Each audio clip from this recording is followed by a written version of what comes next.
teman-teman lupa, atau saya harap sih nggak lupa ya.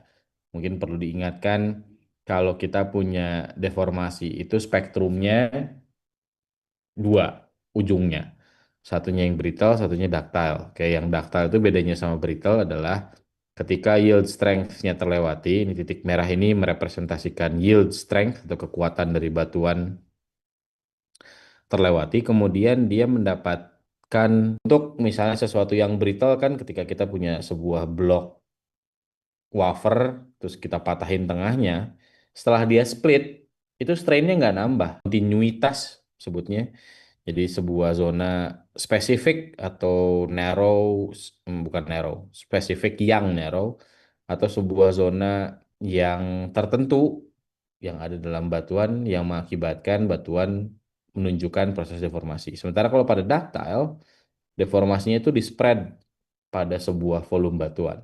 Jadi tidak hanya pada sebuah part yang definitif, misalnya seperti pada brittle structures. Kalau pada ductile structures ini terjadi pada seluruh tubuh batuan. Oke. Nah, saya punya take away point yang pertama. Take away point yang pertama adalah brittle sama ductile structures itu bisa terjadi bersamaan. Oke, ini hanya adalah mode deformasi. Mode deformasi artinya batuan yang sama bisa mengalami deformasi yang berbeda pada waktu yang sama, misalnya gitu ya. Tergantung dari reologinya. Nah, ingat kalau bahas tentang reologi kan responnya tentang em, temperatur, tekanan, lalu kemudian isi dari material, apakah ada porinya, strain rate-nya, apa namanya, lithostatic pressure dan lain-lain. Jadi proses pembentukan atau proses deformasi yang di atas misalnya yang lebih narrow, lebih dangkal ini kita biasanya sebut sebagai brittle zone gitu ya. Yang di bawah kita punya plastic zone atau ductile zone. Nah, ini kalau dilihat dari perspektif sebuah sesar, maka sesar pun sebetulnya mewakili dua jenis deformasi ini pada episode deformasi yang sama. Jadi pada daerah dekat permukaan, di mana batuan sifatnya brittle dan lebih lebih kohesif dan brittle, kemudian dia akan menghasilkan sebuah em, zona yang discontinue yang kita sebut dengan sesar, gitu. Sementara di bagian di bawah brittle ductile transition atau brittle plastic transition, ini sudah masuk zona metamorphism. Batuan sudah deform secara plastik. Maka sesar yang tadinya secara permukaan definitif bentuknya sebuah bidang sesar linear, planar, semakin ke bawah, zonanya menjadi semakin lebar, volumenya menjadi semakin besar yang dipengaruhi oleh bidang sesar yang sama. Kita tidak lagi sebut dia sebagai brittle zone, tapi kita sebut sebagai shear zone. Jadi kalau yang di atas kita sebut sebagai sesar, yang di bawah brittle ductile transitions kita sebut sebagai shear zone. Itu produknya apa? Produknya metamorphism, mungkin lipatan tersedia di sana dan lain-lain. Tapi ingat perkataan saya yang tadi, bahwa deformasi brittle dan ductile bisa terjadi bersamaan, tergantung dari reologi material. Contohnya apalagi misalnya, kalau kita ada di sebuah cekungan. Nah, cekungan itu isinya batuan sedimen. Ketika batuan sedimen yang mengalami deformasi, dia bisa tuh mengalami perlipatan tanpa harus masuk ke zona plastis seperti dalam kerak. Nah, itu karena batuan sedimen memiliki poroelastic properties, ya. Elastisitasnya dikontrol oleh properti dari material. Oke, sampai situ ada yang mau tanyakan dulu?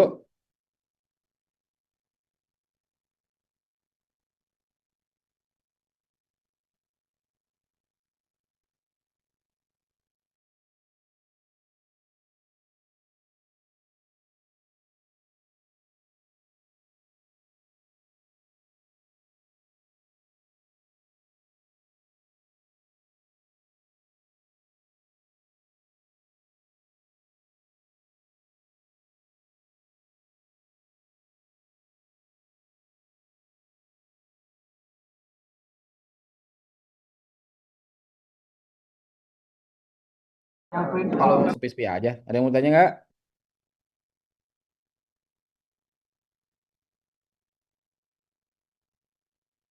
Sejauh ini masih aman, Pak. Aman. Oke. Baik, kita lanjut. Nah, pada deformasi yang plastis, salah satu manifestasinya adalah metamorfism. Oke. Jadi batuan berubah secara padat menjadi batuan yang lain dengan bertukar komposisi. Oke, misalnya kita punya dari batuan awalnya berubah jadi blue schist, lalu jadi eclogite, atau dari zeolite green schist masuk ke eclogite, atau dari hornfels langsung masuk ke wet partial melting. Gitu.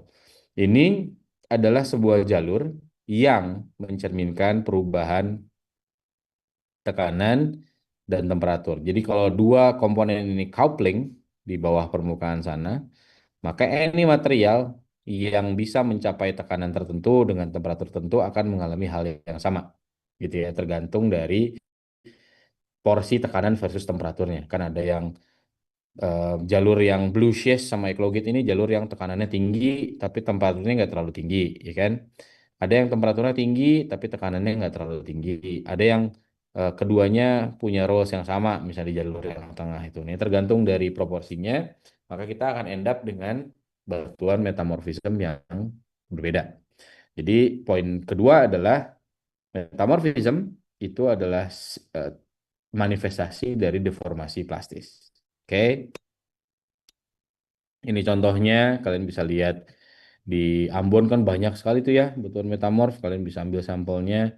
Ini sudah umum, kalian juga bisa lihat. Contoh ini gneiss, gneiss, biotit, garnet, muskovit, kuarsa kayaknya.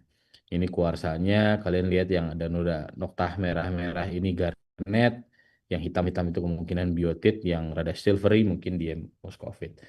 Dan kelihatan foliasi, ya segregasi mineralnya antara yang putih sama yang hitam sudah berpisah sepenuhnya. Lalu di tengah-tengahnya ada yang warna merah, bentuknya granular. Ini menunjukkan metamorphism. Oke, jadi ini adalah jejak dari deformasi plastis. Lalu apa yang menunjukkan secara definitif definisi deformasi plastisnya, yaitu kehadiran foliasi. Nih, foliasi itu keseragaman orientasi dari mineral. Jadi mineral-mineralnya flat, arahnya begini semua kebanyakan ya. Nah, kalau di bagian yang terlipat-lipat juga sama, gitu nih bentuk lipatannya begitu, ada sar naiknya kelihatan, misalnya lipatannya kelihatan. Ini foliasi namanya. Ini hanya terjadi pada metamorf yang mengalami tekanan. Kalau pada metamorf yang tidak mengalami tekanan, maka nggak akan ada metamorfisme yang ada foliasinya. Gitu. Oke? Jadi foliasi adalah petunjuk utama ketika kita memiliki deformasi yang tekanan, related sama tekanan. Oke, ini contoh yang berikutnya. Kalian bisa lihat variasi em, layers di dalam batuan yang kemudian kita recognize sebagai foliasi. Dalam kasus ini foliasinya sudah sangat contorted pada batuan-batuan yang sudah mendekati magmatism, biasanya bentuknya seperti ini. Kita sering sebut sebagai migmatit. Nanti kalian cari sendiri ya definisinya migmatit itu apa. Ini salah satu batuan yang sangat penting kalau kalian mau belajar tentang petrologi dan hubungan antara batuan dengan dapur magma. Ya, ada yang istilahnya leukosom, mesosom, melanosom, dan segala macam. Itu bab yang lain untuk yang struktur, tapi yang poin utama yang kalian lihat adalah kalian bisa mengamati batuan-batuan bisa bertindak sangat lunak gitu ya. Kelihatan jadi kenapa batuan bisa wriggly begini nih gitu. Padahal batuannya kan keras ya. Tapi kenapa dia bisa belok-belok sedemikian rupa sehingga bentuknya menjadi seperti ya pelipatan yang sangat intensif. Apakah batuannya sangat lunak waktu itu? Mungkin. Apakah ini merepresentasikan plastisitas? Jelas gitu ya. Karena batuannya kan hari ini kalau di permukaan keras tuh. Berarti pada saat dia dibentuk dia sangat plastis gitu ya. Kalau teman-teman note pada gambar, semua gambar ini, kalian bisa lihat bahwa ada properti yang mengontrol deformasinya yang secara deskriptif kalian bisa lihat. Pertama adalah jenis material yang diwakili oleh komposisi, saya misalnya. Antara hitam dan putih, antara gelap dan terang, itu magnitude atau bentuk dari deformasinya bisa berbeda. Misalnya, contoh nih, misalnya yang hitam ini yang tipis nih. ya, yang tipis. Ini ada layers yang hitam tuh. Kalian bisa lihat ada layers yang dominan warnanya hitam, bentuknya begitu. Ada layers yang eh, putih tipis, bentuknya begitu tuh. Nah, itu.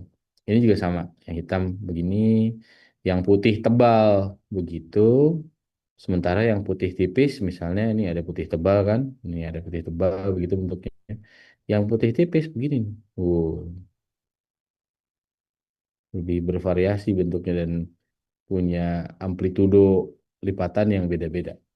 Ini membuktikan bahwa ada sebuah kontrol internal dari sebuah batuan ketika dia mengalami deformasi plastis. Dalam hal ini adalah satu, misalnya komposisi, kedua ketebalan.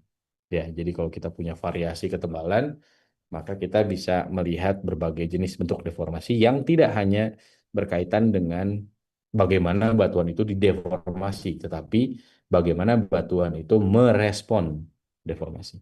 Oke, ini contohnya ketika batuan punya viskositas dan em, strength yang berbeda-beda. Ada batuan yang bentuknya masih tegar seperti ini, bentuknya kotak-kotak gitu, tapi putus antara satu sama lain. Ada batuan yang meliuk-meliuk dan masuk ke dalam rongga yang diciptakan oleh batuan-batuan yang tegar tadi ya.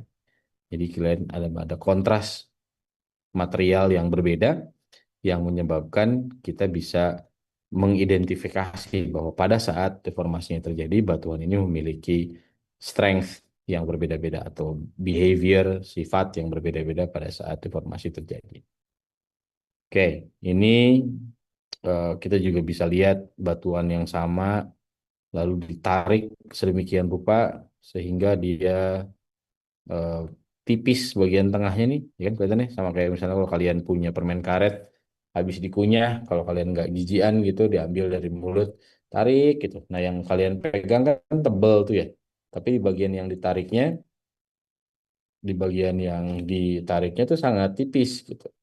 Nah, itu adalah plastisitas sebetulnya. Jadi kita bisa lihat perubahan volume dari material yang plastis itu ketika dia mengalami deformasi. At the end, dia akan putus juga. Gitu. Jadi bagian yang ini juga akan broken, bukan akan terpisahkan, akan mengalami discontinuity. Nah, jenisnya nanti akan berbeda. Yang kalau kita punya brittle fractures, ya kita juga punya plastic fractures atau ductile fractures. Oke. Em, Kalau kita breakdown caranya batuan mengalami deformasi dengan cara plastis, yaitu kita bisa buat menjadi tiga sebetulnya. Pertama adalah kalau kita dealing sama batuan yang punya rongga dan butiran yang masih memiliki ruang untuk berotasi. Nah, ini kita sebut em, apa namanya eh, plastic deformations by rotations gitu. Jadi contoh misalnya kalau kita punya sebuah ruangan isinya material yang bundar-bundar, terus di antara ruang yang bundar-bundar ini ada pori-pori kan ya. Nah, kalau kita kenakan deformasi, dia nggak langsung pecah, tapi dia akan berputar dulu sehingga dia menemukan posisi yang ideal, sehingga ruangan yang tadinya ada, pori-pori yang tadinya ada, bisa dieliminasi dulu. Jadi batuannya akan yang tadinya volumenya segini, kemudian dia akan mampat jadi segitu dulu. Nah, perubahan gara-gara rotasi itu bisa kita sebut sebagai ya kita sebut sebagai grain rotations misalnya pada saat deformasi sebelum masuk ke kata plastik. Kalau misalnya reologinya cukup kuat, batuan tidak mengalami pecah pada saat dia sudah tidak memiliki ruang untuk bermanuver di dalam volume batuannya, maka batuan bisa membentuk atau material yang di dalam batuan bisa membentuk morfologi yang lain. Kalau tadinya dia bundar misalnya berubah menjadi ellipsoid.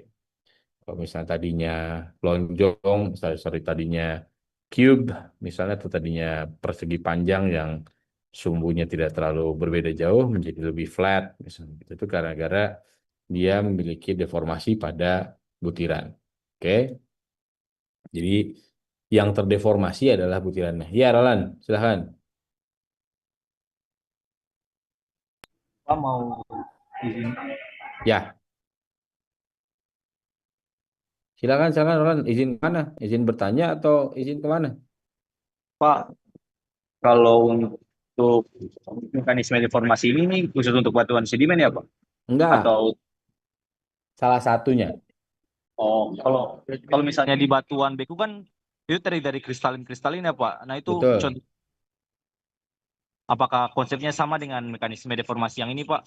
Nah, itu ada yang berikutnya. Tadi yang pertama adalah kalau yang pertama nih deformasi pada butiran yang merubah bentuk butir itu dan ruangnya itu kalau kita punya batuan yang ada rongganya, yang ada butiran dan rongganya. Contohnya adalah batuan sedimen. Nanti kalau misal kita dealing sama batuan beku, kita dealing sama yang nomor 2 sama nomor 3. Jadi kita punya batuan yang merekristalisasi mineral menjadi punya kecenderungan untuk tumbuh ke arah tertentu sehingga menghasilkan yang ini nih. Nih, menghasilkan foliasi, menghasilkan mineral-mineral yang tumbuh ke arah tertentu. Lalu nanti ada rigid body rotation gitu ya. Ada rotation yang mengarahkan butiran untuk memiliki arah yang sama gitu contohnya. Ya, nanti kita akan lihat. Ada lagi nggak, Roland, selama sebelum kita masuk ke dalam situ? Kita akan jelaskan satu-satu.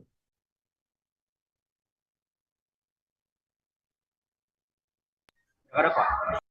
Oke. Nah, contohnya misalnya, untuk tadi poin yang pertama, saya kasih contoh yang tentang butiran, bukan ini contohnya, sebentar ada contoh yang bagusnya. Kita akan lihat lah ya.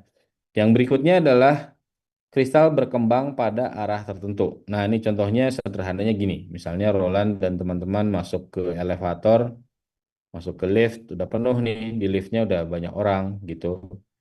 Udah pada duduk di berdiri gitu ya, orang-orang pada duduk. Terus kalian diri mau masuk ke elevator, bawa belanjaan gitu. Ini kita berdiri bawa belanjaan, kreseknya banyak gitu. Apakah kita akan masuk dengan posisi gini ke dalam elevator, berisiko untuk menabrak orang-orang? Enggak kan?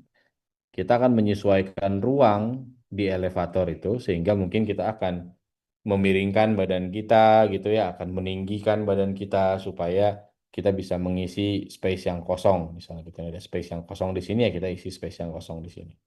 Nah, perubahan tadi, perubahan yang tadinya bentuknya seperti ini menjadi kalau kelihatan dari samping kira-kira seperti ini dengan kreseknya gitu ya. Nah, gitu. Kelihatan dari samping nih, kelihatannya seperti ini.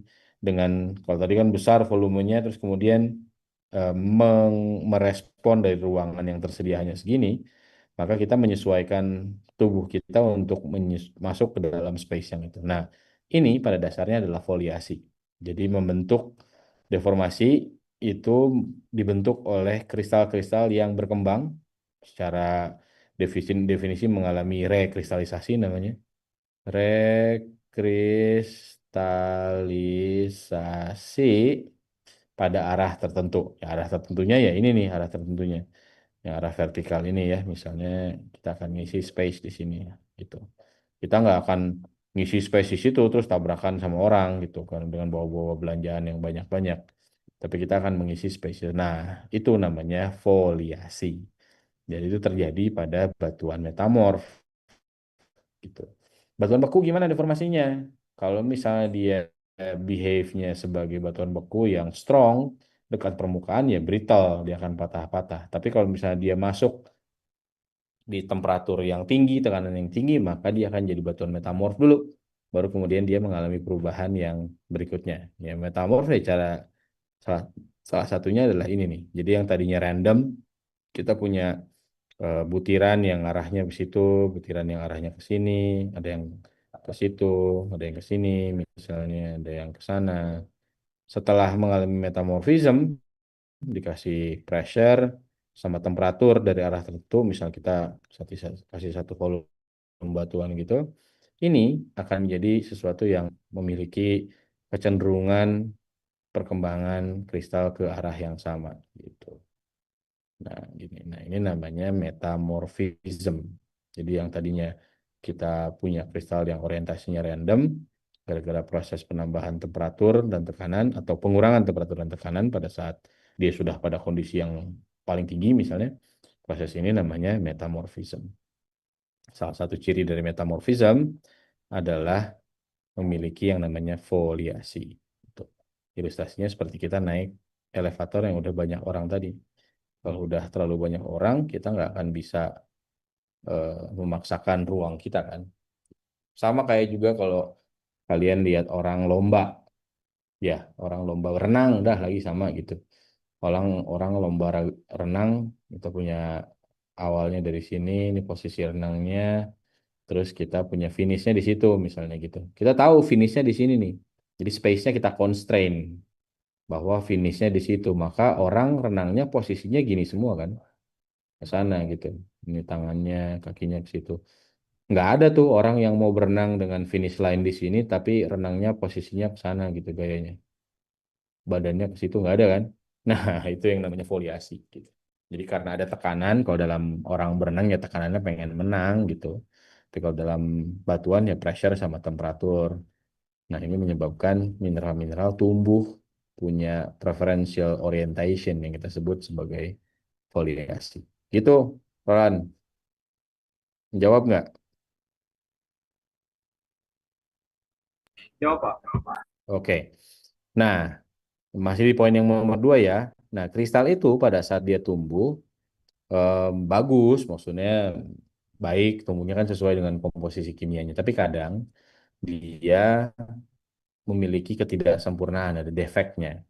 Nah, defek di dalam kristal itu bisa terjadi gara-gara misalnya salah satu ujung dari senyawanya hilang, itu namanya point defects. Ada yang kita sebut dengan impurities atau vacancies, ya.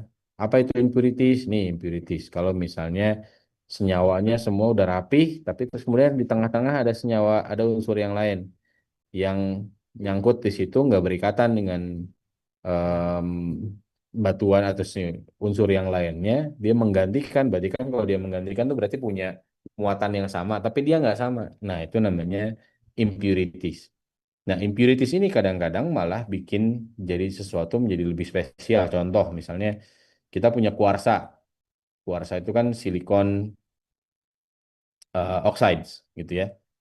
Warnanya bening, transparan, kristalnya heksagonal bipiramid gitu. Tapi kalau dia punya impurities, warnanya bisa berubah jadi ungu yang kita kenal dengan amethyst. Sama-sama kuarsa, tapi punya warna ungu. Nah, jadi sesuatu yang hal yang lain, jadi gemstones. Dijual mahal, lebih mahal dari kuarsanya bahkan gara-gara dia punya impurities. Oke, yang berikutnya ada yang namanya interstitial impurities atau impurities kalau tadi kan berikatan bareng nih, saling pegangan atomnya gitu ya. Kalau ini nyelip di tengah-tengah senyawa, namanya interstitial impurities. Ini juga bisa terjadi di dalam batuan atau yang kita sebut sebagai vacancy. Jadi atomnya nggak lengkap, jadi nggak senyawanya terjadi, cuma tidak lengkap. Jadi ada impurities. Nah, kalau teman-teman bayangkan semua em, impurities ini kita sebut sebagai point defects gitu ya. Semua point defects ini adalah weak link. Jadi kita punya tempat yang lemah nih di bagian yang vakansi atau di interstitial impurities. Bayangkan kalau misalnya kalian main kalian punya sebuah area yang diikat oleh kawat yang sama beda. Nah, itu kan jadi memiliki weakness ya pada bagian yang ketebalannya lebih tipis misalnya atau dalam hal ini ukuran ukuran senyawanya lebih kecil. Nah, sehingga pada saat deformasi titik-titik impurities sama vakansi ini yang menjadi sasaran utama deformasi pertama kali. Jadi kalau material dengan impurities itu pasti memiliki em, inheritance untuk sebagai weakness pada saat dia mengalami deformasi. Ini bisa kita ekstrapolasi ke skala yang lebih besar. Misalnya contohnya kalau batuan memiliki pori. Nah, itu juga impurities tuh, ya. Kita punya batuan, satu volume batuan, terus ada porinya. Ini saya gambarin porinya deh. Nah, pori-pori ini yang menyebabkan batuan ini juga bisa mengalami deformasi dengan cara yang berbeda dengan batuan yang tidak memiliki pori-pori. Misalnya, kalau saya tekan ini secara vertikal, gitu, maka yang terjadi berikutnya adalah pori-pori ini akan mengalami squeezed kan, ditekan dari vertikal, dia akan jadi lebih flat, tapi dia akan lebih lebar gitu misalnya. Nah, gitu. Ya, ini juga sama.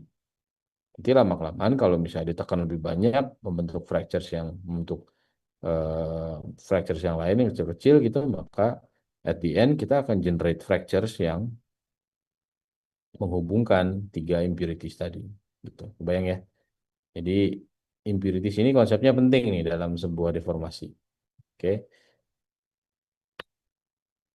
ini diagram yang lain dari tempat yang tadi. Ya, oke. Yang berikutnya ini ada istilahnya grain boundary diffusion. Seperti yang saya bilang tadi ada butiran-butiran, lalu kemudian butirannya akan berputar. Misalnya saya gambarin tiga butiran aja ya. Ini misalnya nih tiga butiran ini punya ruangan di sini nih. Ya, ada ruangan di situ tuh. Ada pori-pori di situ. Ya. Lalu kemudian kena deformasi. Nah, butiran-butiran itu akan saling berputar sehingga ruangan tadi kemudian akan dieliminasi. Jadi mungkin butirannya akan yang satu akan seperti ini, yang satu akan seperti itu nanti akan seperti ini. Jadi ruangannya udah tinggal kecil sedikit lah di tengah gitu.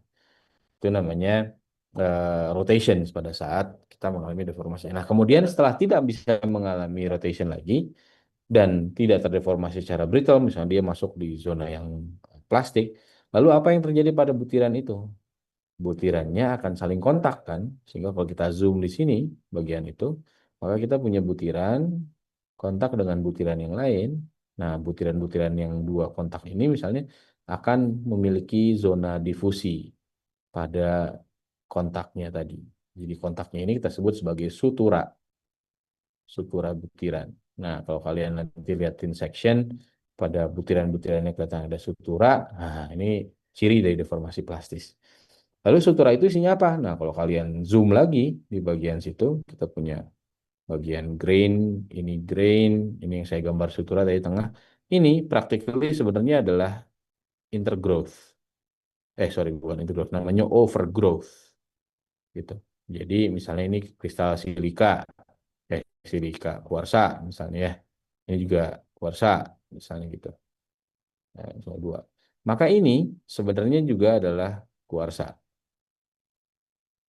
gitu, yang mengalami overgrowth dari dua butiran yang kontak tadi. Gitu. Kebayang ya. Jadi kalau kelihatan udah ada overgrowth dan lain-lain, nah bisa jadi itu juga menunjukkan bukti dari kita punya plastik atau ductile deformation. Oke.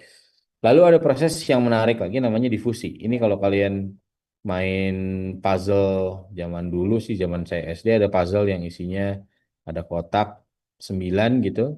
Terus ini jadi ada gambarnya, misalnya gambarnya gambar foto rumah misalnya gitu. Nah, lalu bagian yang ininya hilang nih, diambil sengaja. Jadi kita punya cuma 8 kotak. Lalu gambarnya bisa diacak sedemikian rupa. Tugas kita adalah menggeser-geser tile yang ada di sini sehingga gambarnya menunjukkan gambar yang awal, gambar yang rumah dengan gambar yang bagus. Nah, itu adalah proses difusi. Jadi kalau misalnya kita punya vakansi tadi, maka penambahan tekanan, temperatur akan menyebabkan material menjadi tertrigger jadi nggak stabil, maka senyawa-senyawa ini bisa saling bergeser, geser gitu, geser, geser, geser sehingga akan menyebabkan yang tadinya bagian tengah ini yang mengalami vakansi karena butirannya bisa saling tukar, yang terjadi adalah nanti deformasinya akan mengalami ekspresi di ujungnya gitu. Jadi yang tadi itu asalnya di sini kemudian dia bisa seolah-olah dipindahkan ke sebelah sana. Itu namanya difusi. Oke. Nah, semakin tinggi temperaturnya, semakin unstable materialnya, maka vakansi juga semakin banyak.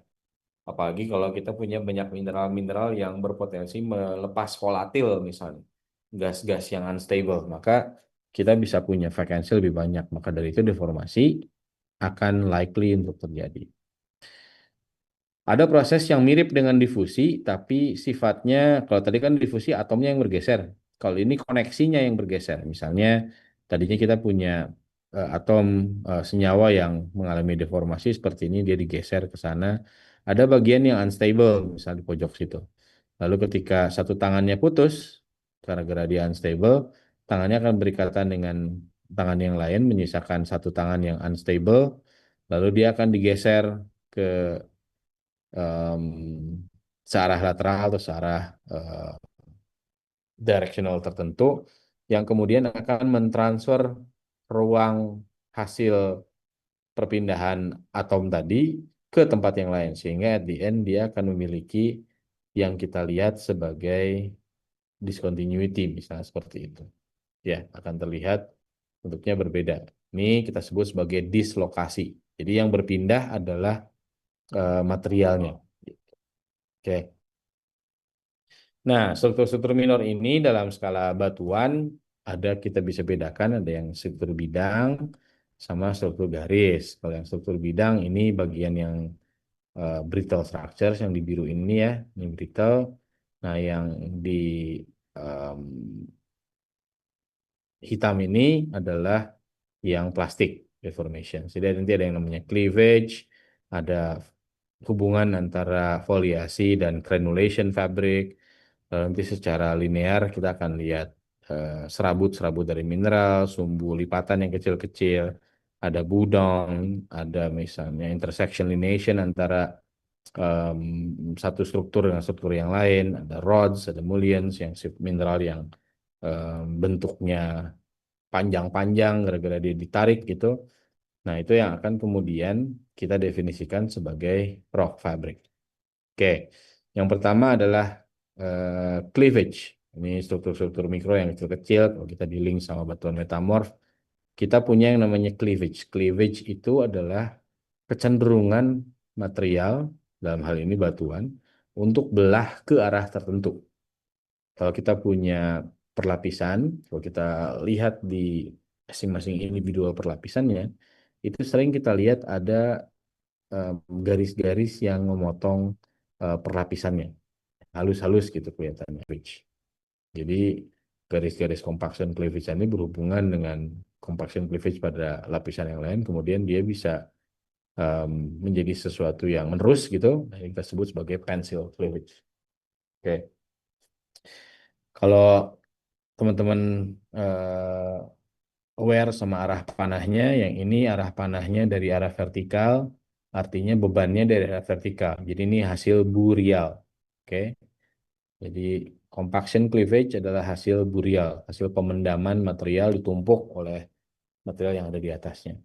Lalu kita punya pencil cleavage. Pencil cleavage ini adalah dihasilkan dari horizontal stress terhadap sebuah bedding yang horizontal misalnya. Jadi kita punya connected cleavage yang kita sebut sebagai pencil cleavage. Ya, semakin besar stresnya, jarak antara pencil cleavage makin kecil. Ini kita sebut sebagai slatey cleavage.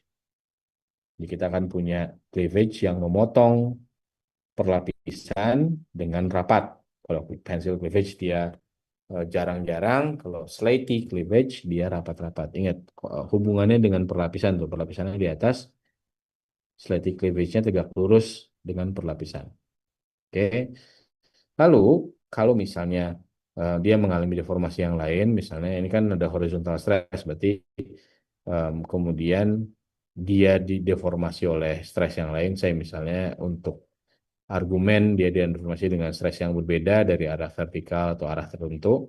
Nah, dia menghasilkan lipatan ini.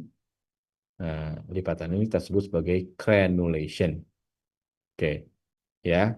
Jadi nanti kita akan punya crenulation cleavage, ada slatey cleavage. Kalau crenulation cleavage ini lebih rapat karena stres vertikalnya lebih besar, misalnya, lalu kemudian terjadi yang namanya segregasi, ini udah masuk ke dalam ke metamorf, jadi SiO2-nya keluar, segregasi terjadi, kita punya yang namanya phylitic cleavage.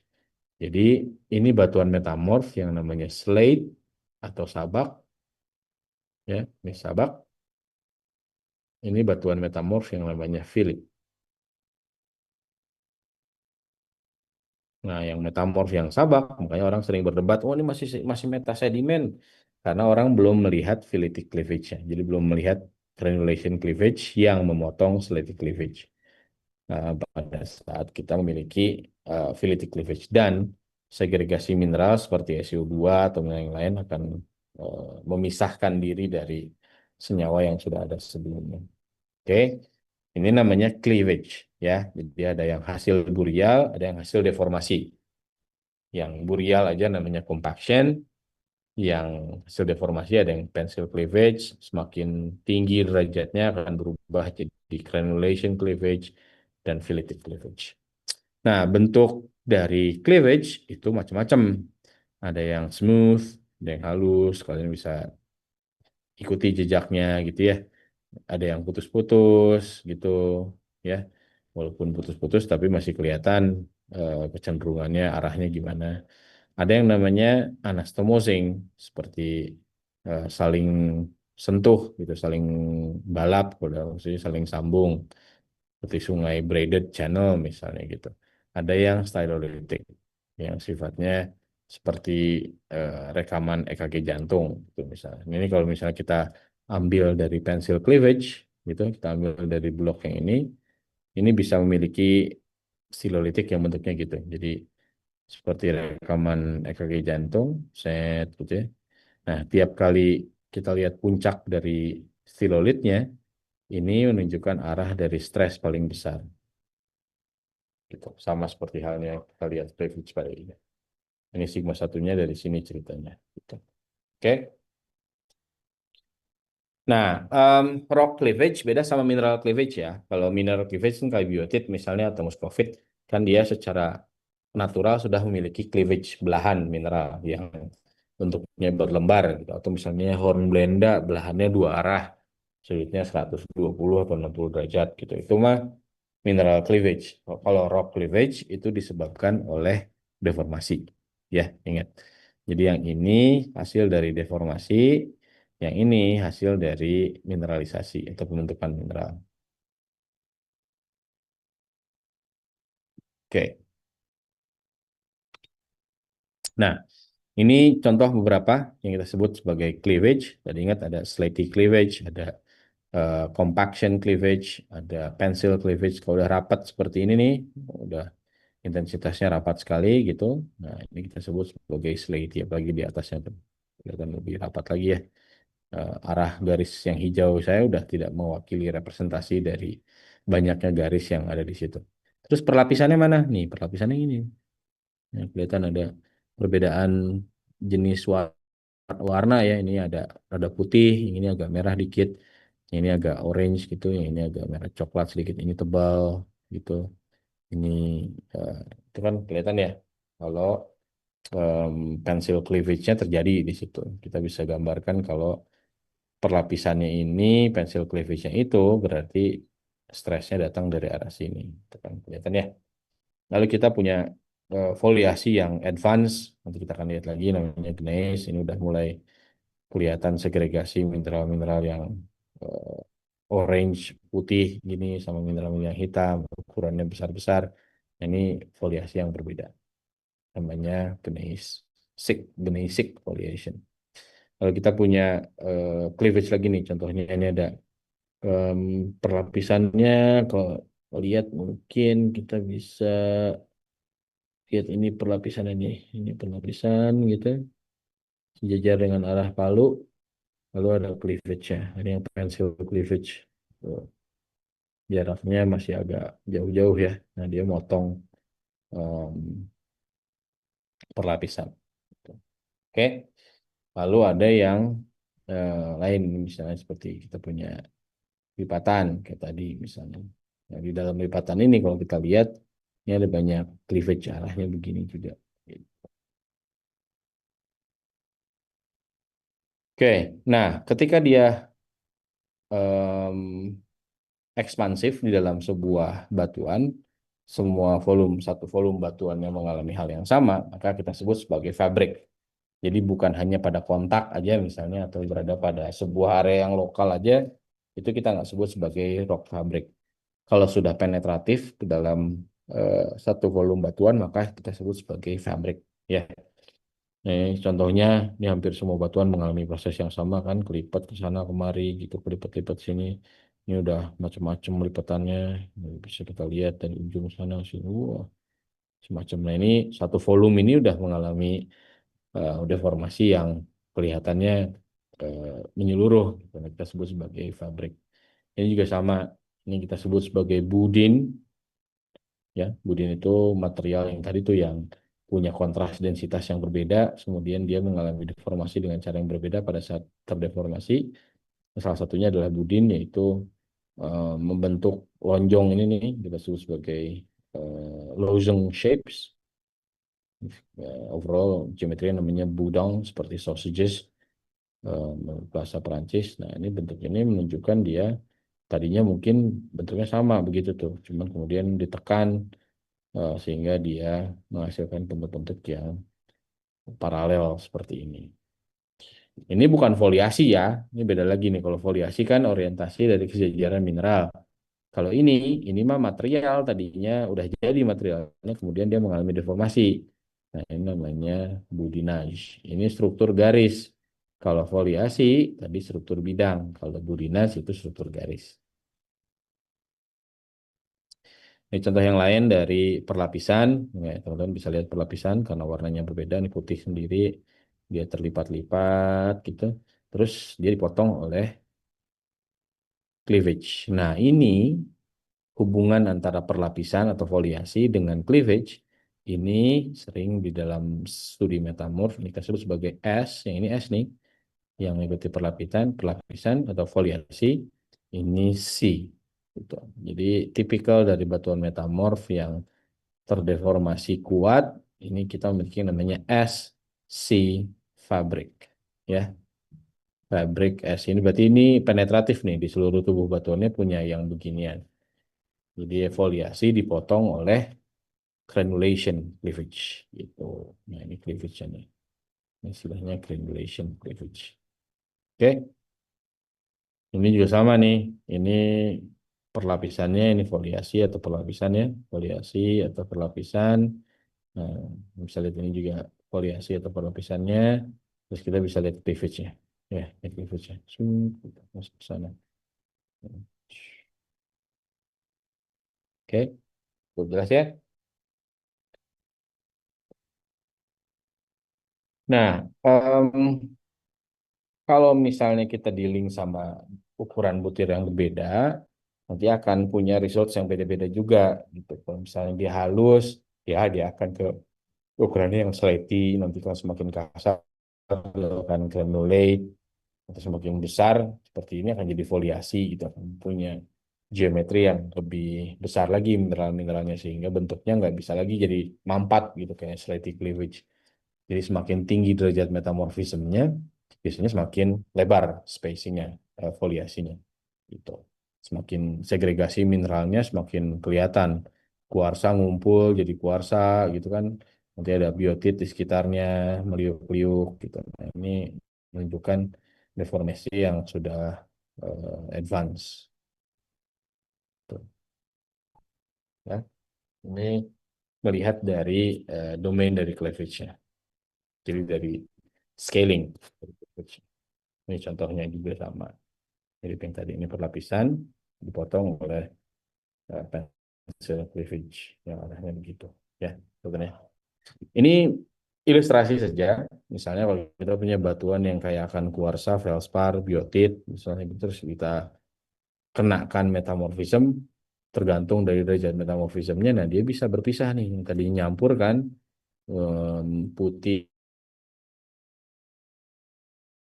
silvery gitu nyambung, ini jadi mengalami yang namanya segregasi. Jadi yang hitam kumpul semua, yang putih juga sama gitu, akan mengalami yang namanya segregasi. Jadi pemisahan dari mineral-mineral berdasarkan density, bentuk, dan responnya terhadap stres. Oke, ini foliasi. Tadi definisi utamanya adalah kecenderungan material untuk memiliki orientasi yang sama karena merespon stres tadi ya. Jadi misalnya punya segregasi mineral, ada yang hijau sama yang merah, di bawahnya ada yang hitam, ada yang putih gitu. Itu artinya mineral-mineral ini masing-masing sudah saling memisahkan diri pada saat metamorfism karena fungsinya adalah fungsi stability pada temperatur dan tekanan tertentu kan. Jadi mineral-mineral yang punya kesamaan akan bergabung, akan mengalami yang namanya segregasi tadi sehingga akan menghasilkan seperti perlapisan gitu. Tapi bukan perlapisan. Kalau perlapisan kan ditumpuk pakai waktu. Kalau ini dibuat seperti perlapisan, dibuat foliasi oleh deformasi. Oke. Nah, tergantung dari jenis deformasinya, bentuknya bisa macam-macam ya, dari material yang sama, misalnya yang gini, kalau dia kena simple shear, nah kalau kita geret bagian atasnya aja gitu, masa bentuknya jadi gini, atau kita dorong secara vertikal, bentuknya jadi begitu, ya. Jadi penting untuk kita mengetahui bentuk awal dari sebuah material sehingga kita bisa tahu kalau materialnya yang kita lihat kan bentuk akhirnya ya banyak kan.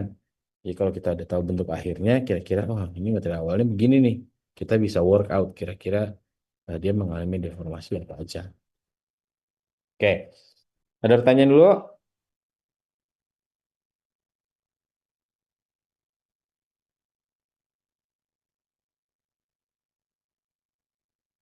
Adakah pertanyaan dari teman-teman?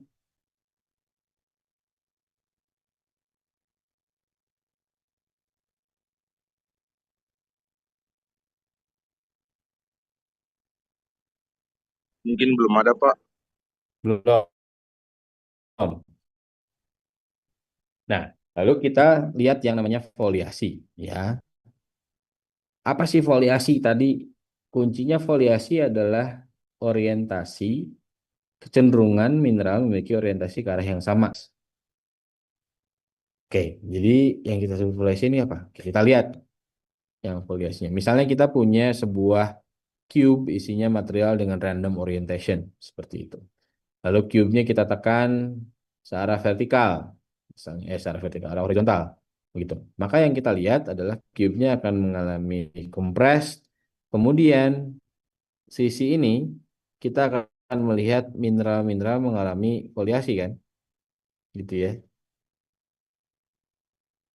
Ini akan memiliki orientasi untuk menunjukkan dia akan berkembang ke arah yang sama. Ini kayak orang masuk lift tadi lah, kalau masih ingat. Ya, ini yang namanya foliasi. Ini mineral memiliki kecenderungan untuk berkembang ke arah tertentu. Jadi semua setuju untuk berkembang ke arah tertentu ya. Pada sisi yang lain, oh sama nih, menunjukkan foliasi juga. Tapi di sisi yang tegak lurus terhadap arah pengenaan stres, nggak kelihatan foliasinya. Ya, nggak? Nah, kalau kalian melihat batuan metamorf dengan foliasi pada bidang-bidang tertentu, tapi tidak menunjukkan foliasi pada bidang yang salah satu bidang atau dua bidang, dua muka bidang, maka ini metamorfismenya metamorfisme burial biasanya. Karena kalau kita putar 90 derajat, maka yang kita lihat adalah kita punya box yang isinya batuan dengan orientasi macam-macam gitu. Lalu kita tekan secara vertikal dari arah situ, maka yang terjadi adalah kita akan memiliki gambaran arah vertikalnya aja. Bentuknya gini. Kalau kita lihat di muka dari batuan ya mungkin arahnya bisa macam-macam. Ada yang ke situ, ada yang sini, ada yang sana. Gitu. Ini hanya dia didorong dari arah vertikal, tegak lurus dari sebuah permukaan. Ya.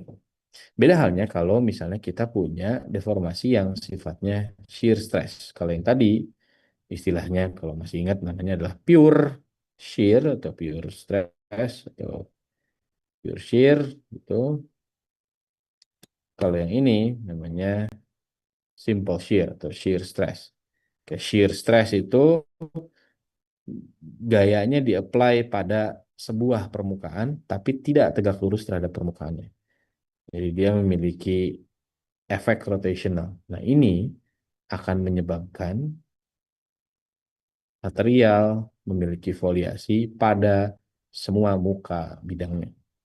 Jadi kalau kalian punya batuan metamorf yang memiliki foliasi pada semua muka bidangnya, maka batuan metamorfnya terdeformasi oleh shear stress, bukan normal stress atau burial stress ini. Ya, jadi bukan yang dikubur, ditekan sampai beberapa kilometer, suhunya tinggi, tekanan tinggi. Kemudian dia membentuk foliasi, tapi hanya pada muka tertentu saja.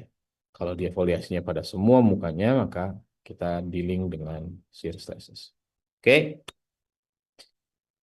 Lalu selain foliasi sama cleavage, kita punya yang namanya lineasi. Lineasi ini struktur garis, ya strukturnya linear. Jadi bisa bisa berupa perpotongan dua bidang. Misalnya kita punya bidang foliasi ini bertemu sama bidang foliasi itu, dan kita punya bidang foliasi seperti tenda misalnya gitu ya. Nah gini, nah, kita punya bidang foliasi berpotongan nih di atas, maka dia akan memiliki potongannya ini kan. Nah, potongan ini sumbu sumbu lipatan ini adalah lineasi. Jadi lineasi juga bisa di-create oleh dua bidang yang saling berpotongan. Atau kita punya perlipatan, kita punya mineral-mineral yang di-stretch ke arah tertentu. Jadi masing-masing mineralnya memiliki kecenderungan untuk memanjang ke arah tertentu, nah itu juga lineasi. Oke, tapi untuk mineralnya aja ya, kalau foliasi kan semua mineral memiliki kecenderungan sejajar ke arah tertentu ya. Kalau ini lineasi berarti hanya mineral tertentu aja. Ini contohnya kita punya budang tadi ya. Em, Kalau pada penampang tertentu bentuknya bulat-bulat, tapi pada sampingnya loh, kok yang tadi bulat-bulat bentuknya manjang-manjang. Nah ini artinya lineasi nih. Oke,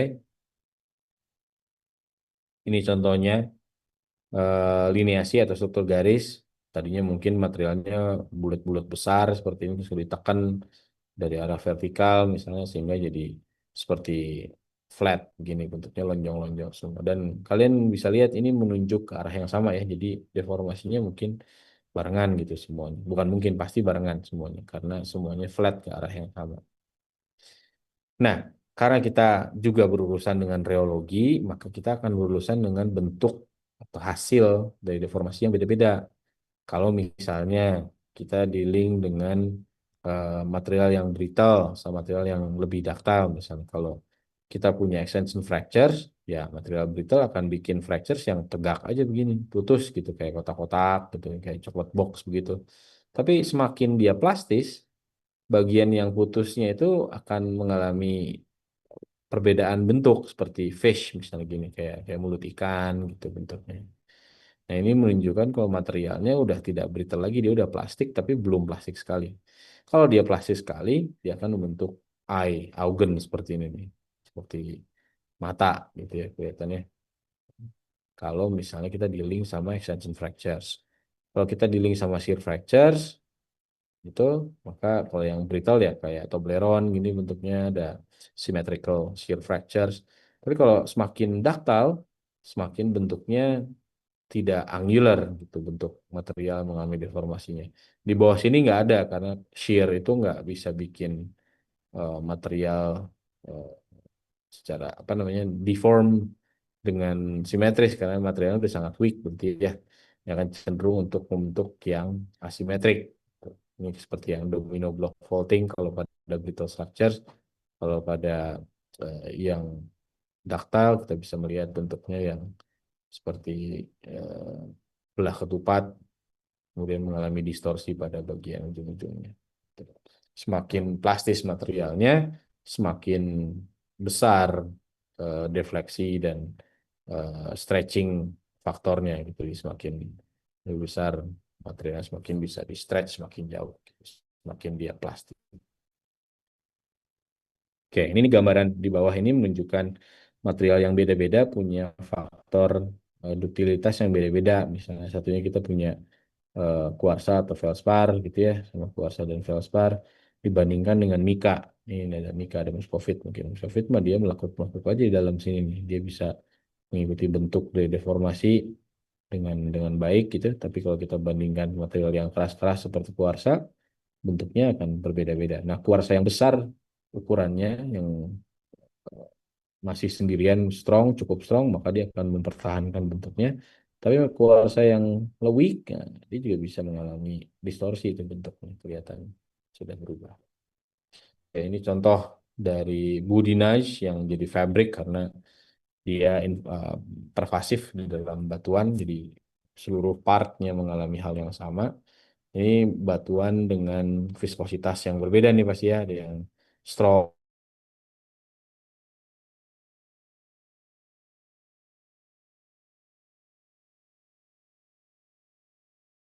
lebih strong sedikit di sini nih, sehingga dia bisa bikin bentuk yang berbeda-beda. Mungkin tadinya yang ini nih batuannya mirip seperti itu, cuman dia mengalami deformasi yang berbeda. Nah, dalam kasus ini mungkin karena ininya tidak mengalami deformasi yang sama, ini bisa jadi karena sedimentary deformation, sedimentary deformation. Ini yang saya bilang tadi depan, kalau kita di ring stick, jadi dia walaupun belum sampai ke kedalaman brittle ductile transition di 5 sampai 10 kilometer atau 10 kilometer ke bawah tadi, dia belum dia tidak perlu di kedalaman itu untuk memiliki deformasi karena dia bisa dekat permukaan dengan syarat porositasnya ada banyak fluidanya sehingga dia bisa lebih plastis dibanding batuan yang lain. Oke, bentuk dari budong adalah fungsi dari viskositas kontras antara layers-nya. Jadi layers yang strong versus layers yang weak, yang tebal versus yang tipis. Semakin tinggi viskositas kontrasnya, maka material yang less viscous akan mengisi ruang seperti ini. Material yang sangat viscous akan sangat strong itu relatif terhadap yang less viscous. Ya, semakin dia kontrasnya rendah, ya bentuknya akan saling eh, mimicking gitu. Jadi bentuknya akan mirip lah antara yang less strong sama yang slightly stronger. Semakin ke sini semakin besar kontrasnya. Nah, ini contohnya ya, ada yang sangat kontras seperti ini, satunya strong, satunya weak, dia akan masuk ke dalam sana, ini juga sama gitu. Sini kalau yang em, cukup strong bedanya misalnya yang eh, di gambar ini mungkin nggak kelihatan tapi teman-teman bisa lihat ada part yang ada part yang memiliki bentuk yang sangat distintif gitu. Ada yang memang mengisi masuk ke dalam sana yang lebih tipis, yang lebih berlapis banyak. Oke. Lalu ada yang terkenal dengan rods. Rods itu bentuknya panjang seperti em, joran atau saya bambu yang kecil misalnya gitu. Essentially dia agregat dari mineral yang sama gitu. Mineral yang sama nempel bentuk jadi satu. Dia bikin agregat agregat itu kumpulan. Lalu kemudian dia karena berkumpul dia mengalami stretching ke arah yang sama, yang bentuknya jadi silinder. Nah, ini namanya rod. Jadi satu unit ini terdiri dari mineral-mineral yang bulat ini mengalami agregasi gitu, cuman dia jadi stretching ke arah yang sama. Nah, itu namanya rods. Oke. Nah, kalau mulions, mulions itu kumpulan. Kalau saya senang apa namanya, senang berpikirnya tentang kumpulan dari rods. Ya, jadi batuan yang pada akhirnya kan kalau mineral itu kan kumpulan dari batuan. Kalau rods itu kan tadi agregat dari monomineral. Nah, kalau monomineral ini numpuk jadi satu, membuat sebuah volume sendiri gitu. Lalu kemudian em, dia em, apa diapit oleh dua unit strata yang berbeda, lalu kemudian dia mengalami deformasi. Bentuknya seperti budin sendirian, itu namanya mullions gitu. Ini mirip mirip sebagai eh, seperti budinage gitu, tapi dia lebih kepada kalau kita punya em, Pertama itu dua lagi rokok. agregat mineral yang sama ngumpul jadi satu, dia dijepit oleh unit sedimen yang berbeda, terus dia terdeformasi. Nah, dia memiliki deformasi yang khas, namanya mullions gitu. Nah, ini biasanya terbentuk di antara yang soft sama stiff layers kayak tadi tuh. Misal kita bisa lihat yang bentuknya kalau kita zoom in, nah kayak gini nih. Kalau sebentar kita zoom in sedikit, kalau kelihatan. Nih, kelihatan udah ada lineation yang arahnya ke sana tuh. Nah, ini lineation ini kalau mungkin kita zoom in lebih dekat lagi, kalau bisa, kita akan lihat itu adalah agregat dari monomineral yang tadi kalau singular namanya rods, kalau kumpulan kita sebut sebagai mullions. Nah, ini punya arah tertentu berkembangnya ke arah sana gitu misalnya. Nah, ini mullions tersebut. Oke,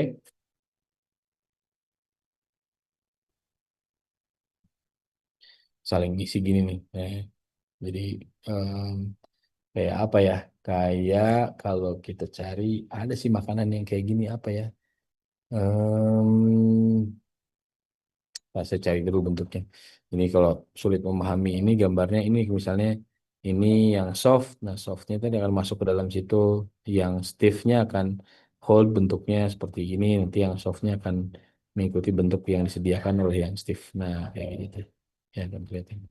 Ini mulions ini kalau kita extend jadi tiga dimensi ya bentuknya begitu. Seperti yang gambar yang di atas tuh. Ini material yang sama biasanya kejepit di soft sama stiff layers pada batuan sedimen. Terus sebelum masuk ke batuan metamorf. Oke, ini Boudinage ya, linear structures, lineation. Ini dari material yang sangat stiff dengan material yang less stiff nih. Yang less stiff nih yang masuk ke dalam ini nih, kalian bisa lihat. Ya. Nah, gimana caranya terbentuk Boudinage ini? Kalau kalian lihat bentuknya, ini kalau kita trace, sorry kita trace dulu bentuknya nih ya. Kita trace bentuk Boudinage kan gitu bentuknya. Set, dudut. Nah, ini gitu. Juga sama. Tuh, itu bentuknya. Jadi kalau kalian lihat bentuknya demikian. Nah, yang diperhatikan adalah ujung dari tailnya, kita sebut ini tailnya. Bentuknya gimana? Bentuknya begini, gitu, atau sebaliknya, bentuknya begitu. Nah, gitu, sorry. Bentuknya begini. Zut. Nah, gitu ya. Nah, begini atau begitu. Nah, ini akan menentukan apakah interpretasinya nanti dia akan gimana. Jadi kalau gambar yang di atas, kita akan lihat kalau dia sebetulnya mengalami extension ke arah sini.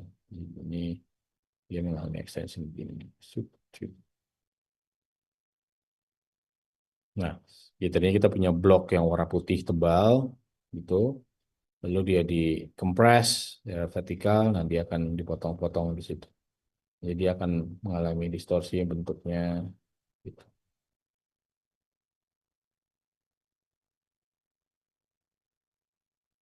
Nah, ini dipotong di sini, potong di situ. Ya, ini gambarnya perlu di-rotate sedikit supaya kelihatan ya. Tapi kira-kira demikian. Oke, yang namanya Boudinage. Dan Boudinage ini struktur garis. Jadi bukan struktur bidang. Karena apa? Karena ini bentuknya tiga dimensi sebenarnya. Kalau kalian extend ke dalam ya bentuknya gitu. Dia seperti tadi. Bentuknya rod sama mullions gitu. Bentuknya seperti gitu. Jadi ini bisa tiga dimensi. Nah, oke. Jadi yang kelihatan adalah garisnya ke arah sana. Bukan bidangnya. Karena bidangnya bingung kan. Bidangnya mau yang ini, di atas ini, atau yang ini, atau yang ini, atau yang itu, atau yang ini. Jadi kita nggak tahu bidangnya. Makanya Boudinage itu adalah struktur garis. Nah, lucunya Boudinage itu bisa dihasilkan dari berbagai cara kita mendeformasi. Kalau kita cuma tarik aja, misalnya kita letakkan aja secara vertikal, kalau stresnya sama pada satu dua sumbu yang lain gitu, maka kita akan end up dengan seperti KitKat, seperti gini. Maksudnya kita tekan terus dia akan disperse satu arah aja misalnya gitu ya. Dia bikin Boudinage yang panjang-panjang. Bisa juga Boudinage yang ditarik selain dia ditarik tekan vertikal, dia ditarik horizontal, tarik ke arah sana gitu. Jadi bentuknya seperti coklat box. Ya, namanya coklat tablet Boudinage. Kalau kalian lihat bentuknya tuh. Makanya nggak bisa jadi seluruh bidang tuh, karena bisa kemana-mana. Ya, ini coklat box Boudinage seperti ini. Coklat box ditarik sana kemari, bentuknya kotak-kotak. Walaupun nggak sempurna seperti coklat box ya, tapi kelihatan. Ini gambar yang ilustrasinya mirip seperti tadi nih. Bentuknya gitu, jadi potong, nah, potong sana. Kelihatan ya, namanya Boudinage. Ingat, Boudinage bukan struktur bidang, tapi struktur garis. Ada yang bentuknya kayak kacamata renang kayak tadi tuh. Ya, ini juga Boudinage. Jadi kalau kita tarik ke sana, ya ada juga di bagian itu di belakang sana. Ini juga punya Boudinage juga di situ. Jadi bidang yang sama. Gitu. Oke, nah ini yang saya bilang tadi, kalau deformasi plastik sama brittle tuh kadang-kadang bisa barengan, ya. em, kalian bisa miss ngelihatnya gitu. Kalau ini kalian bisa lihat lipatan, terus ada cleavage-nya. Nah, ini masih plastic deformation nih. Dia punya cleavage, kecenderungan material untuk belah. Ini belum belah, ini masih cleavage, ya. Ini juga sama. Ini kan kelipat-lipat, lipat-lipat, lipat-lipat, lipat. Ada arah-arah begini kan tuh ya, kelihatan ya. Ini cleavage nih. Jadi lipatan selalu berhubungan dengan cleavage juga.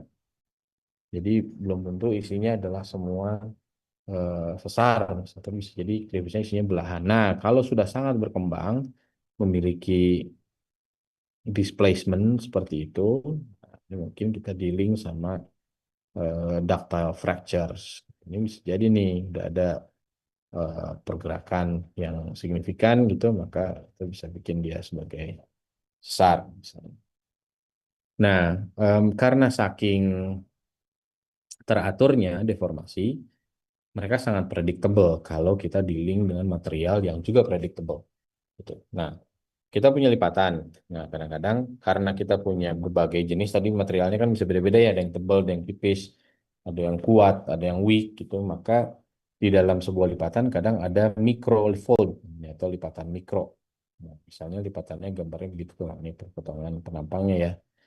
Nah, ini anti clean yang sama seperti itu. Nah, dalam anti clean ini di dalam lapisannya itu suka ada yang namanya microfold kalau kita punya dalam lapisan itu punya berlapis-lapis yang isinya beda ketebalan, beda jenis material dan lain-lain. Nah, itu akan menunjukkan ada yang bentuknya seperti huruf Z gitu, namanya adalah Z fold ini ya seperti ini contohnya Z fold. Ada yang bentuknya S fold.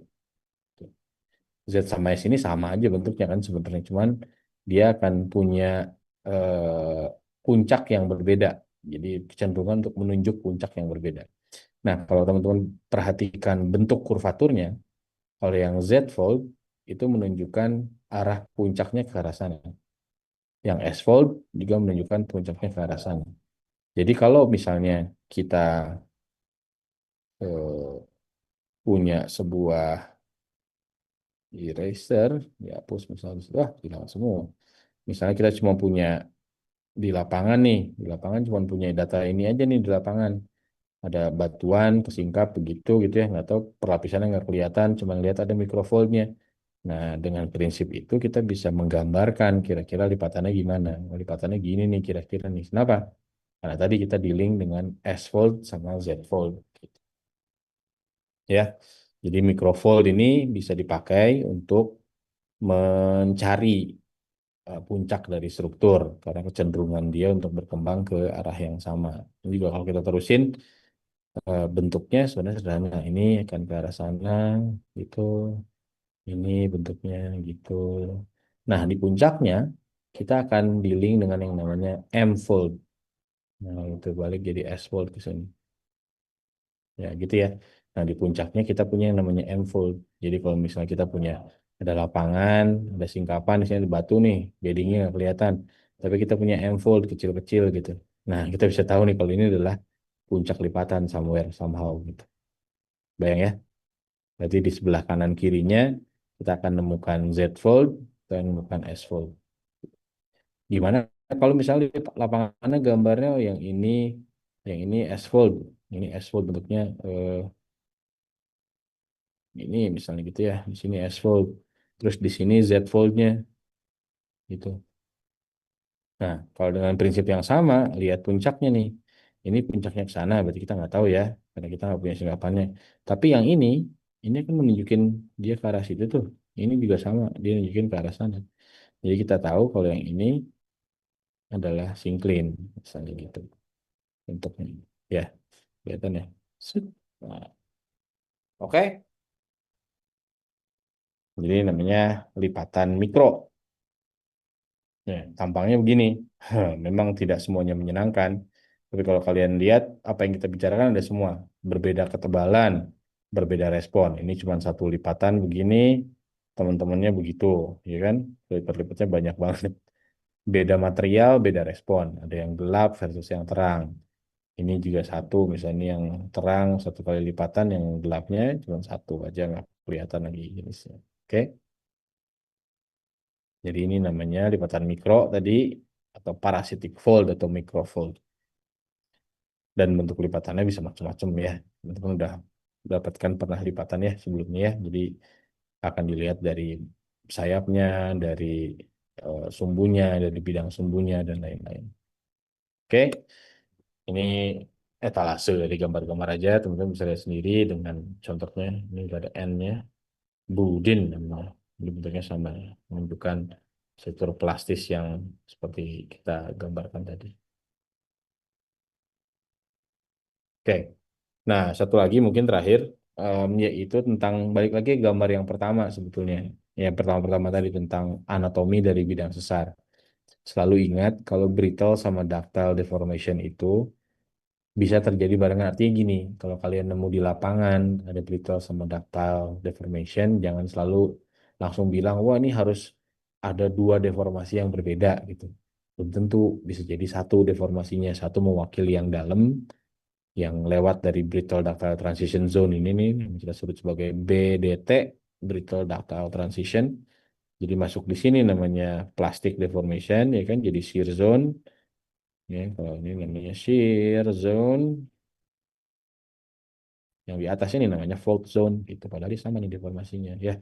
Dan brittle sama ductile itu tergantung dari reologinya. Jadi batuan sedimen nggak mesti dia brittle karena dia ada di permukaan gitu. Tapi kalau dia punya poroelastic properties secara inherent di tubuhnya, maka dia bisa behave sebagai plastik material. Oke. Ini nampang dari sebuah sesar. Di atas kita punya yang brittle tadi ya. Semakin ke dalam semakin kohesif materialnya karena rekristalisasi terjadi. Kalau di luar dia pecah-pecah lepas-lepas. Semakin ke dalam semakin kohesif materialnya karena setelah pecah dia mengalami sebagian dari materialnya mengalami rekristalisasi sehingga mengikat materialnya menjadi lebih kuat. Nah, masuk ke dalam, kemudian kita kenal yang namanya pseudotachielite. Ini deformasi yang sangat ekstrim di daerah dekat brittle ductile transition yang menghasilkan flash melting. Jadi sebagian dari materialnya leleh, bahkan gitu, kemudian diinjeksikan masuk ke bidang sesar namanya pseudotachielite. Semakin dalam ke sana, volume material yang terdeformasi semakin besar, stress distribute semakin rata, kita dealing dengan shear zone. Ya, gitu. Itu kira-kira gambar yang sama. Em, ini juga mirip. Nah, A, B, C ini adalah jenis keras yang berbeda. Jadi kalau kerasnya punya shear resistance yang kuat, dia akan punya strength yang besar gitu. Tapi kalau dia shear resistance kecil, ya dia akan memiliki kekuatan yang kecil juga. Jadi dia akan berpengaruh terhadap misalnya di mana terjadinya pada kedalaman berapa, bentuk deformasinya berapa. Jadi tidak tidak tidak selalu harus jawabannya satu, gitu. Tergantung jenis batuannya. Oke, ada satu jenis batuan yang sering diributkan oleh structural geologist dengan metamorphic petrologist yaitu Milonite. Nah, Milonite buat kami adalah em, udah pasti dia metamorf kan karena dia udah di brittle ductile transition, tapi dia menunjuk pada sebuah proses deformasi lanjutan gitu pada batuan metamorf yang kenapa? Karena udah jelas nih foliasinya, nih di foliasinya nih sejajaran mineral tadi dipotong oleh sesuatu. Itu ini udah pemotongannya nih, mineralnya sudah dipotong oleh granulation. Jadi ini sebetulnya adalah S C fabric. Jadi ini kita sebut sebagai S C fabric pada batuan metamorf. Jadi batuan metamorf yang mengalami deformasi lanjutan seperti halnya yang gambar ini sama. Jadi ini foliasinya, ini juga foliasinya dipotong oleh granulation fabric. Ini granulation fabric, ini juga, ini motong-motong begini. Jadi ini batuan metamorf yang mengalami deformasi lanjutan. Oke. Nah, ini nanti aja kita bisa lihat di advanced structures kalau yang berminat ngambil melihat misalnya ada berapa kali foliasi terjadi, lineasinya berapa banyak, deformasinya berapa banyak yang menjadikan metamorfism, apakah terjadi progradasi metamorfism atau retrogradasi metamorfism. Nah, itu penting untuk analisis deformasi ductile Tapi itu buat yang lanjutan aja lah. Kalau misalnya tertarik menganalisis batuan metamorf, kita akan bisa diskusi lebih banyak.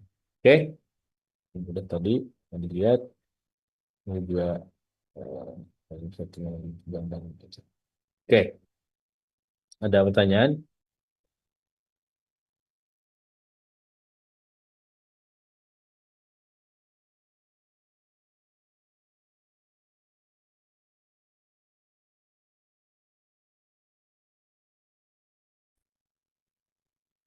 Ada pertanyaan nggak? Tidak ada, Pak. Nggak ada. Oke. Nah, Pak Miki,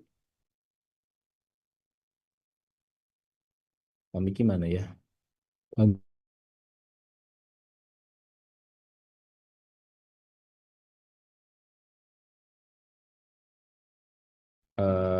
Baca. Oh, ada Pak Miki. Pak Miki,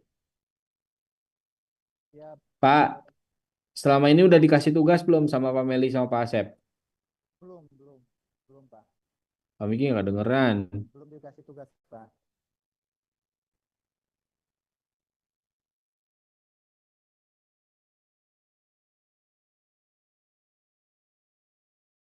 Belum dikasih tugas, Pak Alven. Pak Alven,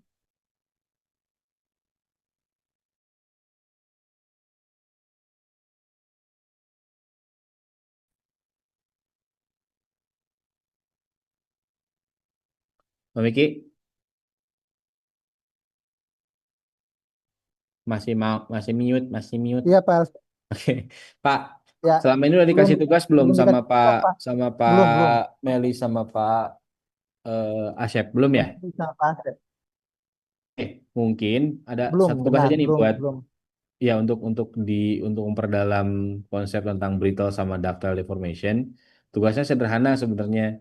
Em, baca dan rangkum dengan caranya masing-masing tentang brittle sama ductile deformation. Terus yang tadi tuh yang Alvin bilang tentang perbedaan kedalaman, misalnya yang brittle deformation adanya di kedalaman yang dangkal, batuannya seperti apa, yang di ductile deformation ya, kedalamannya lebih dalam, batuannya seperti apa gitu ya. Proses metamorfisme itu dibuat rangkuman aja lah, 2 halaman gitu masing-masing buat brittle sama ductile deformation gitu biar sekalian buat belajar ya Pak Miki ya. Ini tolong dikumpulin. Oke, teman-teman dengar juga kan ya, buat rangkuman isinya kalian boleh ambil gambar yang sudah ada, tapi tolong disertai penalaran sendiri tentang apa yang ada di gambar tersebut, biar teman-teman bisa sudah sudah paham konsepnya apa belum gitu.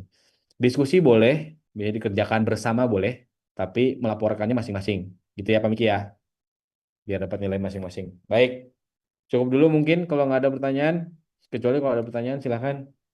Saya masih di sini. Sepertinya tidak ada, Pak. Tidak ada. Ya sudah. Terima kasih banyak Pak Miki ya. Saya menantikan kehadiran Pak Miki nih Sama-sama. di sini nih.